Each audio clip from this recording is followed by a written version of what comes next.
Morning, জয় জগন্নাথ বন্ধুরা। আজকের ভিডিওটা একটু অন্যরকম করেই বানাচ্ছি। সকাল থেকে খুবই ব্যস্ত ছিলাম, সেইভাবে কিছু তোমাদের সাথে শেয়ার করতে পারিনি। ছেলেটার শরীরটা খুবই খারাপ ছিল, একবারে ওই জন্য সকালের টিফিন খাবারটা বানাচ্ছি, সেটা থেকেই তোমাদের সাথে শেয়ার করতে শুরু করলাম। আজকে তোমরা ভিডিওটা দেখো আর পাশে থেকো। দেখো, সকালবেলা টিফিন বানাচ্ছি। আজকে একটু অন্যরকম করে তরকারি করছি। জিরে ফোড়ন দিয়েছি, তার মধ্যে একটু বেশি করে পেঁয়াজ দিয়েছি, বড় দেখে দুটো পেঁয়াজ কেটে দিয়ে দিয়েছি। তার মধ্যে পেঁয়াজটা ভেজে নেওয়ার পর, বেশি ভাজিনি, অল্প ভেজে নিয়ে আদা রসুনের পেস্ট দিয়ে আদা রসুনটা ভেজে টমেটো দিয়ে, তারপরে লঙ্কা, হলুদ, ধনে, জিরে, নুন, মানে ডেলিকার যা মশলা সেইগুলো দিয়েছি। দিয়ে তারপরে দেখো মটর আর আলু, মটরশুঁটিটা কিন্তু সিদ্ধ করিনি, গরম জলের মধ্যে শুধু দিয়েছিলাম, আর আলুটা সিদ্ধ করে নিয়েছিলাম। নিয়ে দেখো এটা ভালো করে দিয়ে কষিয়ে নিচ্ছি। তারপরে যে চীনা বাদামকে ভেজে রেখেছিলাম, সেটা তোমাদের সাথে ক্লিপটা নিতে ভুলে গিয়েছিলাম। আর চীনা বাদামটা ভেজে রেখেছিলাম, চীনা বাদামটা ভেজে গুঁড়ো করে দিয়ে দিলাম। আর তারপরে আজ ম্যাগি মশলা দিয়ে দিলাম। আজকে কিন্তু তরকারিটা খেতে খুব সুন্দর হয়েছিল। জানি না তোমরা কে কে এইভাবে করে খেয়েছো। আর একটু মানে সবসময় একই রকম খেতে ভালো লাগে না, একটু মাঝে মাঝে অন্য কিছু জয়েন্ট করলে বেশ ভালো লাগে, তার স্বাদটা একটু অন্যরকম লাগে।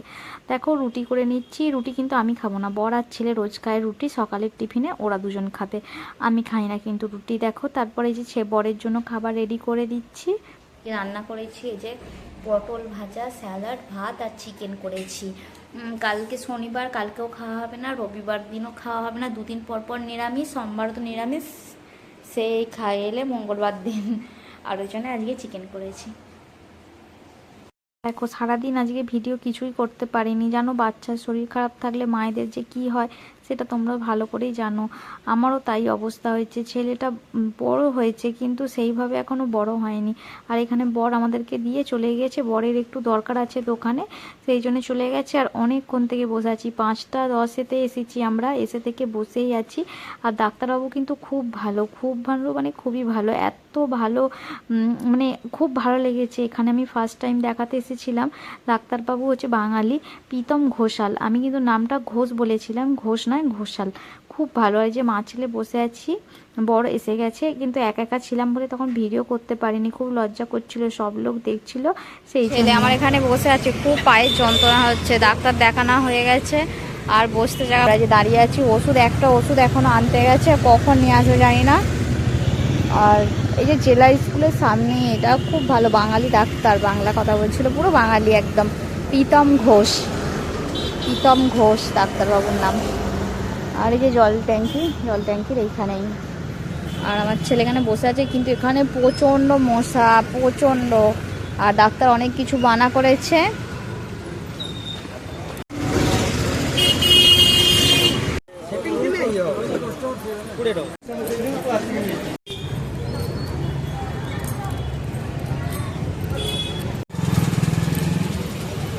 দেখো বন্ধুরা, এই সবে বাড়ি ফিরলাম, 4:45 বাজে, 5:30 ঘর থেকে বেরিয়েছি, আর এই সবে মাত্র বাড়ি ফিরলাম। আর তার মধ্যে আসার সময় এইগুলো কিনে নিয়ে এসেছি। এই যে তুলসী গাছে বাঁধার হাঁড়ি আর সব ঠাকুরদের কাপড়। তা তোমাদেরকে একটু দেখিয়ে দিই, একটু ধূপ দেবো, ঠাকুরকে ধূপ দেওয়া হয়নি আজকে, কিচ্ছু কাপড় পাইনি ঠাকুরের, যা পেয়েছি সেটাই উঠিয়ে নিয়ে চলে এসেছি, কিচ্ছু করার নেই, এমন অবস্থা মার্কেটের। কালকে হনুমান জয়ন্তী, পূর্ণিমা, হনুমান জয়ন্তী, এত ভিড় মার্কেটে যে ধারণার বাইরে, পুরো মাথা খারাপ হয়ে যাচ্ছে মার্কেটের মধ্যে। দেখো কিনেছি হচ্ছে এইখানে পাতার, আমার তো দেখতে পাচ্ছি এরকম সুতির কাপড় আছে, লাল চেরিগুলো কিনেছি, লাল চেলি বলে তো, কিনেছি। ওইগুলো কাটার গন্ডগোলে একটু ছোটো বড়ো হয়েছে। আর সবসময় একই রকম তো পাতা হয়, একটু মাঝে মাঝে এইটা পাতবো। এই যে এরকম আর একটা আছে আমার কাছে, আর এই জন্য 3টে কিনেছি। আর তুলসী ঠাকুরের কাপড় লাল পাইনি, এইটা পেয়েছি, এটাই তুলে নিয়ে চলে এসেছি, কিচ্ছু করার নেই বলছে। এটা 30 টাকা নিল, এগুলো 15 টাকা করে দাম, 30 টাকা নিল জানো, 15 টাকা করে দাম ওইগুলো। আর এইগুলো কিনেছি লক্ষ্মী, নারায়ণ, গণেশ, সবারই 3জনেরই একই জামা কিনেছি, একটাও জামা পাইনি, কি করব, যা পেয়েছি তাই নিয়ে চলে এসেছি। আর এই যে তুলসী গাছের হাঁড়ি, আর এর সঙ্গে এই যে এদের বাঁধার ভিতরে যা যা দেয় সেইগুলো, ব্যাস এইগুলোই করেছি। আমার কাছে হনুমানজির সিঁদুর আছে, যে হনুমানজিকে সিঁদুর লাগাই আমার কাছে আছে, তাও আবার দুটো নিয়ে এসেছি বরের দোকানে হনুমানজি আছে সেখানে দেওয়ার জন্য। আর এই যে ছেলের ওষুধ, অনেক কিছু ওষুধ দিয়েছে, ইনফেকশান হয়ে গেছে গলার মধ্যে। এই যে ওআরএস টোআরএস সব খেতে বলেছে। আর ওখান থেকে একটা ওআরএস কিনে জুস খেয়েছে। আর ওই যে বমি টমির মতো হচ্ছে সব সর্দিতে, আর ইনফেকশান হয়ে গেছে সেই সবের কারণে। আর জ্বর তো দিনে 3-4বার আসছে।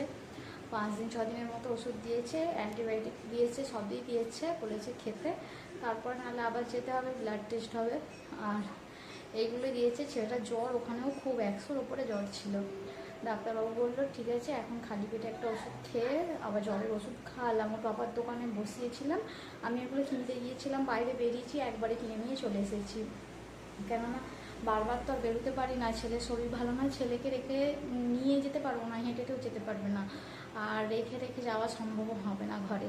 সেই জন্য ভাবলাম বেরিয়েছি যখন কিনে নিয়ে চলে আসি একবারে, নয় কালকে যেতে হবে, নাহলে রবিবার যেতে হবে।